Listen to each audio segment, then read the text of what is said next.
नमस्कार, मी Sandeep Dombale, YouTube channel Hind Kesari 555. तर आज आलो आहोत नव्याने चर्चेत आलेल्या पैलवानाकडे. ते पैलवान कुठला आहे, त्याचे वस्ताद कोण आहेत, त्याचे वडील कोण आहेत, ह्या क्षेत्राची त्याला कशी आवड निर्माण झाली. थोड्या दिवसातला अगदी पैलवान, एक साधारण 1 वर्ष 1.5 वर्षातला पैलवान असेल, पण तो चांगल्या मल्लांना पाडतो मैदानामध्ये आणि स्पर्धेलाही जोरात घेतो. तर आपण सुरुवातीला चर्चा करूया त्यांच्या वडिलांची. तर तुम्हाला एक सांगा की तुमचं नाव आणि तुमच्या मुलाचं नाव सांगा पैलवानांचं. नमस्कार, माझं नाव फिरोज बक्षी आणि माझ्या मुलाचं नाव हुजेब बक्षी. बरं, अच्छा. तर आपण त्याला कुस्तीला सुरुवात केली. कुस्तीला सुरुवात करताना कुठला विचार करून सुरुवात केली? का तुम्हालाच आवड निर्माण झाली अगोदर, का हा क्षेत्र तुम्हाला कुस्तीचं कसं निर्माण झालं डोक्यामध्ये की बाबा ह्याला आपण कुस्ती खेळ क्षेत्रातच लावायचंय? हुजेबच्या आईचं स्वप्न होतं की हुजेब एक चांगला इंटरनॅशनल नॅशनलचा पैलवान व्हावं आणि देशासाठी एक मेडल आणावं. त्याची आई गेल्या 3 वर्षापूर्वी एक्सपायर झाली हुजेबची. अरे बापरे. आणि आईचं त्यांचं स्वप्न होतं, त्याच्यामुळे आम्ही त्याच्या आईचं स्वप्न पूर्ण करण्यासाठी त्याच्यासाठी मेहनत करतोय, आम्ही पळतोय त्याच्यासाठी. आता तर नव्याने चर्चेत आला आहे. अनेक मला सांगते कुस्ती झालेला आपण त्यांच्याकडूनच ऐकणार आहोत. मंडळी, मला एक सांगा की हा पैलवान अगदी 1.5 वर्षामध्ये तुम्ही म्हणसाल काहीतरी सांगता, पण हे माझ्या डोळ्यासमोरची गोष्ट आहे. कारण माझ्या लाईव्ह मध्ये मी त्याची सुरुवात झाल्यापासूनची शूटिंग केलेली आहे, लाईव्ह मध्ये पण आहे तो. तर मला एक म्हणायचं आहे की तुम्हाला हे कुस्ती क्षेत्र आवडतं निर्माण झालं, त्याची आईचं स्वप्न होतं की देशासाठी काहीतरी करायचे, मेडल आणायचे. तर मला एक सांगा की त्याची सुरुवात कशी झाली आणि कुठल्या मैदानावर तो कुस्ती खेळायला आहे आज?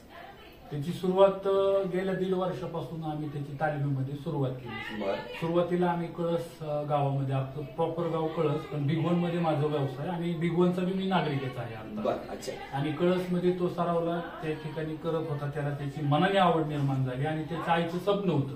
आम्ही भिगवणमध्ये दत्ताबा गायकवाडांची जी तालीम आहे, जय मल्हार तालीम, त्या तालिमीमध्ये आम्ही हुजेबला इथे सरावाला टाकला आणि त्या तालीममध्ये आजीनाथ कुतमिरे ते त्या तालमीचे वस्ताद आहेत आणि ते चांगल्या प्रकारचे मुलांचे सराव प्रॅक्टिस 2 टाइम घेतात. बरं, मला एक सांगा ह्याच्या कुस्त्या कुठल्या मल्लांवर झाल्या? कारण मंडळीला लोकांना तर ऐकायची ती माझी पण उत्सुकताच लागली असणार आहे. त्याच्या गेल्या 7-8 महिन्यापासून आम्ही बऱ्याच मैदानाला गेलो. आता पवार साहेबांच्या वाढदिवसानिमित्त बारामतीला गेले 4-5 दिवसापूर्वी मैदान झालं आणि त्या मैदानामध्ये हुजेबची कुस्ती ही नेमवली नव्हती, तरी देखील एक हुजेब चांगला पैलवान आहे, चांगला रेसलर आहे म्हणून त्याची शेवट हुजेबची कुस्ती, काय नाव होतं त्या मुलाचं, चेतन फरतडे बरोबर हुजेबची कुस्ती त्या ठिकाणी झाली.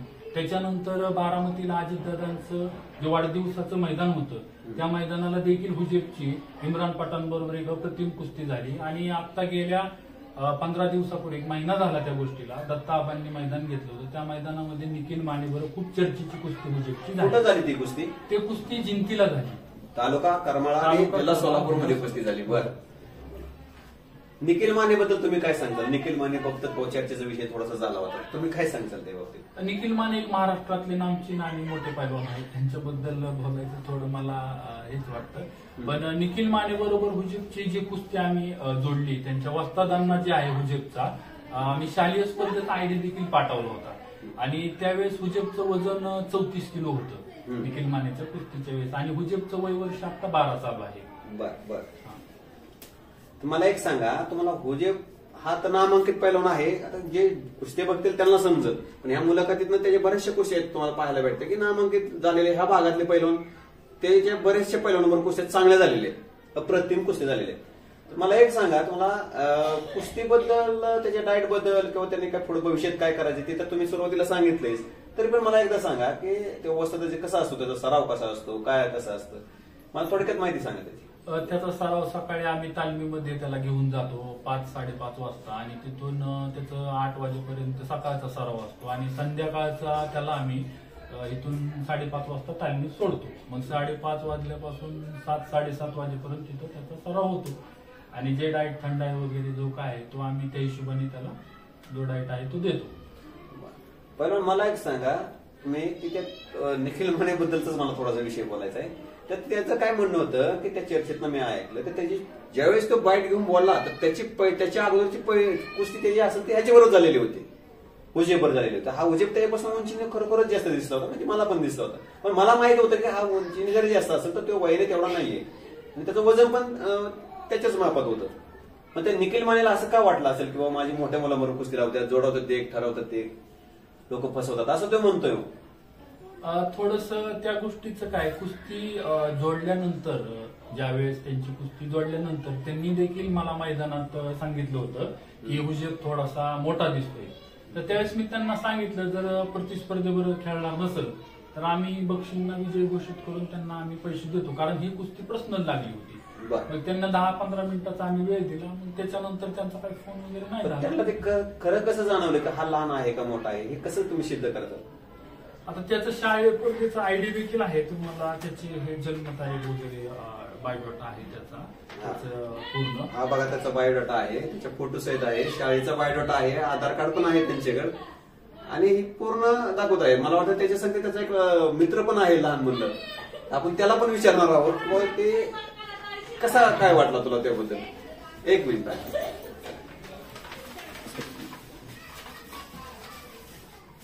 हा तर तुला तुझं वय किती साधारण, तुझं वय किती? माझं वय 12 वर्ष. बर, आणि तुझ्या त्या मित्राचं वय म्हणजे हा पैलवान आहे ज्याची कुस्ती भाऊ निखिल माने बरोबर झाली आणि आणखी नामांकित मल्लांना बरोबर झाली, तर त्याचं वय किती आहे? ते तुझ्या वर्गात आहे का पुढे का मागे? माझ्या वर्गात एकच बेंचवर आम्ही दोघं बसतो. त्याचं वय पण 12 का 13च असणार आहे. निखिल मानेची कुस्तीबद्दल काय सांगाल तुम्ही? निखिल मानेची हुजेबची कुस्ती छान झाली लहान गटात. अजून मुलांना खूप पुढे जायचंय आपल्याला, अजून त्यांचं बरंचसं काही करिअर आहे त्याच्यामध्ये. ती कुस्ती छान झाली. निखिलने दुहेरी पटाला लागून त्याला एक चांगलंच पाडलं होतं, पण त्या दिवशी काही निखिलचा दिवस नव्हता. आणि हुजेबचा बिगवनच्या लोकांचं प्रेम आणि आसपासच्या सगळ्याच लोकांचं प्रेम हुजेबवर चांगलं आहे. आणि जरा हुजेब चर्चेत आला आणि त्याची कुस्ती सगळ्यांचं प्रेम आणि आशीर्वादाने ती कुस्ती झाली. निखिल हा चांगलाच पैलवान आहे, तो देखील आपल्या महाराष्ट्राचा लाडका पैलवान आहे आणि मी देखील त्या निखिलचा फॅन आहे.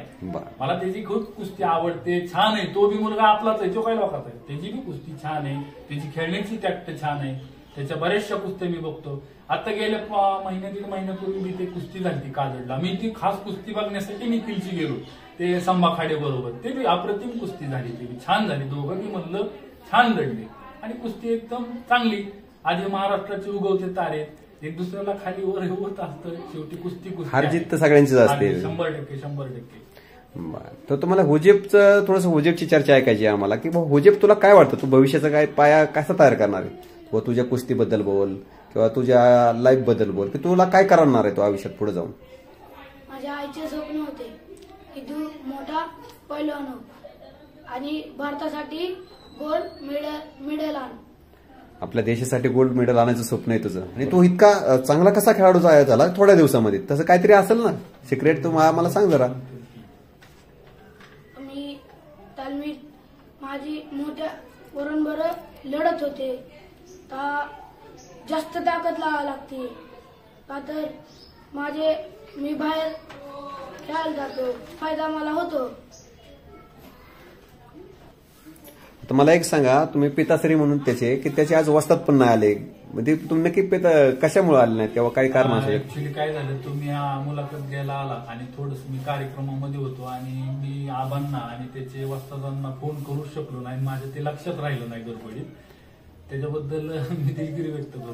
कारण वस्तादांचा पण मुलगा एक मोठा पहिला मल्ल झालेला तयार आहे. मग त्यांच्याकडे शिकवण्याची लकब आहे. ते काय हुजेबचं श्रेय आहे, ऍक्च्युली जे काय त्या हुजेबचं श्रेय आहे ते आम्ही 100% त्याचे वस्ताद आणि त्याचे कोच अजय भैया कुतमिरे असतील किंवा दत्ताबा गायकवाड असतील, त्यांना आम्ही पूर्णपणे 100% जे काय त्याचं आहे ते त्यांच्या चरणी आम्ही अर्पण करतो. तुम्हाला आता इथून पुढचं तर आताचं रुटीन तर त्याचं चालूच आहे, तर त्याचं पुढचं कसं नियोजन केलं आहे तुम्ही, किंवा भविष्यात त्याला नक्की इथं ठेवायचा का बाहेर पाठवायचा का काय, त्याचं काहीतरी नियोजन असेल तुमच्याकडं?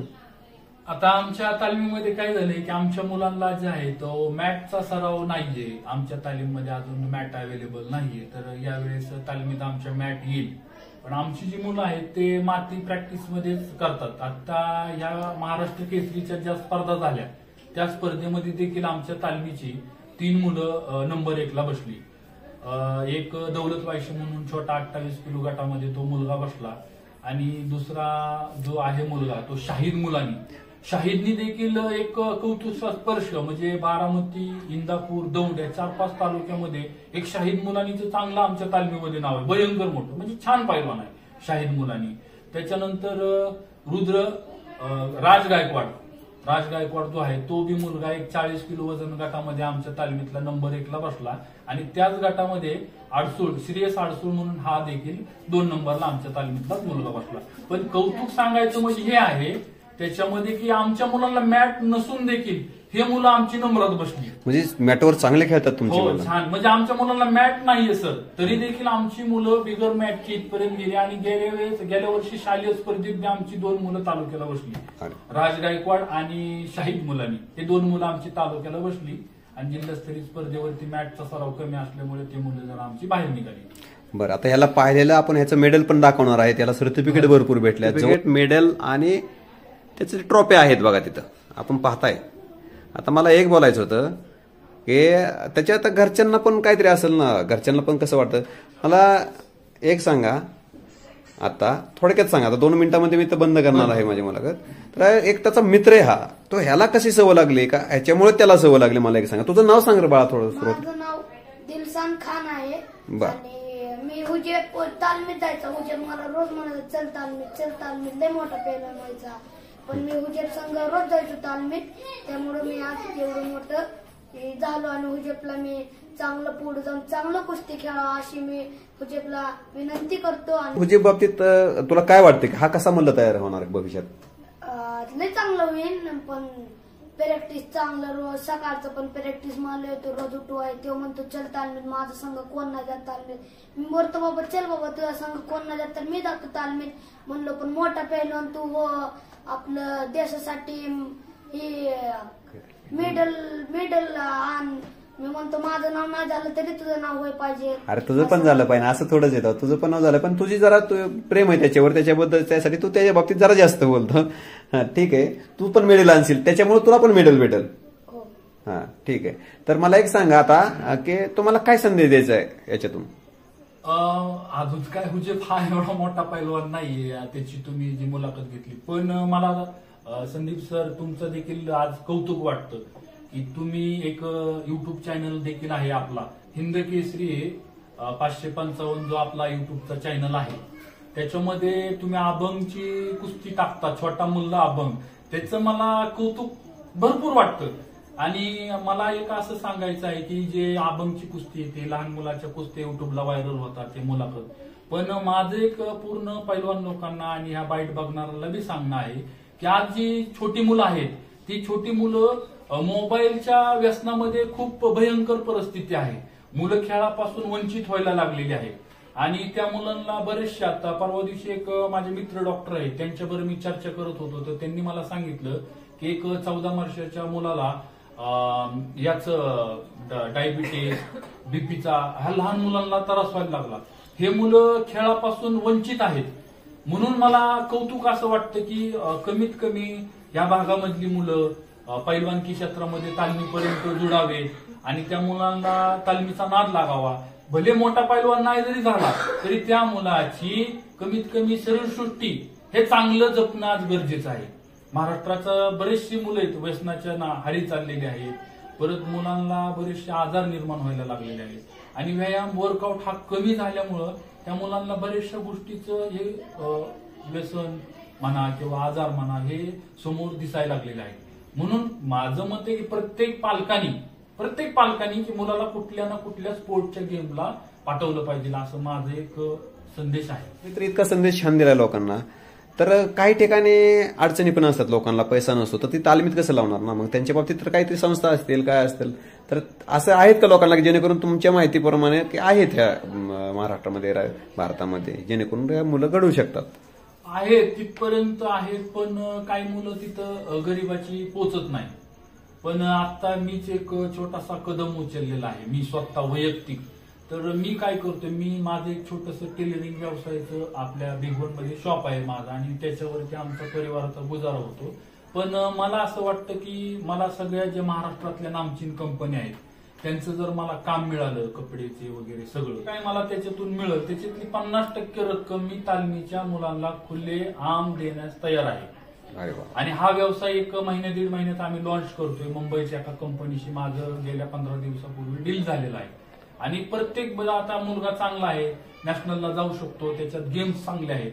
तर मी तुमच्या युट्यूबच्या चॅनल डोंबाळे सर तुम्हाला हे सांगतो की बरेचसे जण तुम्ही बी आहात आणि तुम्ही बी ह्या गोष्टीला मला सहकार्य करा आणि टीम वर्क बनवून की आपण ह्या गोष्टीमध्ये अजून कसं पुढे जाता येईल ह्या गोष्टीचं तुम्ही देखील मला सहकार्य जर सगळ्यांनी केलं. बऱ्याच ठिकाणी आता लोकलची कंपनी आहे तिथून जर मला ते काम तुमच्यासारख्यांनी सगळ्यांनी मिळून जर मला दिलं तर त्याच्यामध्ये मला जे काही प्रॉफिट मिळेल त्याच्यामधलं 50% मी प्रॉफिट महाराष्ट्रातल्या जे तुम्ही म्हणसाल तुम्ही युट्यूबला मला सांगायचं हा मुलगा याचा असा आहे आम्ही त्या मुलाला त्या बॉडी वाईज जे काही खर्च असेल ते आम्ही भागवण्याचा देखील प्रयत्न करू. अवश्य प्रयत्न करू आम्ही पण. तुम्ही इतकं चांगलं जर पाऊल उचलत असाल तर त्याला सहकार्य करणं आमच्या सारख्याचं तर काम नक्कीच आहे आणि अशी मुलं पण तुम्हाला बघून देईल. कारण मी बरेचशा तालमीत बघतो की कधी कधी मुलांना खायला पण नसतं, कमी खायला असतं, कमी डाएटमध्ये ते कुस्त्या खेळत असतात तर तिथं मोठा प्रॉब्लेम होऊ शकतो. हा तर हा एकदम चांगला विषय तुम्ही बोलला आणि सगळ्यांना संदेश मिळेल ही तर माझी ईश्वरचरणी प्रार्थना आहे की बघा आपल्या भेगून परिसरात सुद्धा एक थोडस बोलायचं बर हुजेबची पुण्यामध्ये कोथरूड केसरीमध्ये स्पर्धेची कुस्ती झाली बर आणि त्या कुस्तीमध्ये हुजेब बॅरिकेड वरून पडला खाली बर कुस्तीमध्ये आणि त्याच्या मांडीला फ्रॅक्चर झालं. बर फ्रॅक्चर झाल्यानंतर त्याची कुस्ती ते पूर्ण झाली. अच्छा. आणि कुस्ती पूर्ण झाल्यानंतर तिच्या 4-5 दिवसानंतर कोथरूड केसरीमधून तिथून हुजेबला बोलवलं गेलं आणि त्या ठिकाणी भोलासिंग बडगुजर खासदार अच्छा त्यांनी हुजेबचं कौतुक करून त्याला मानधन त्या म्हणजे त्याचं फ्रॅक्चर झालं त्याचं थोडंसं त्यांनी मानधन दिलं.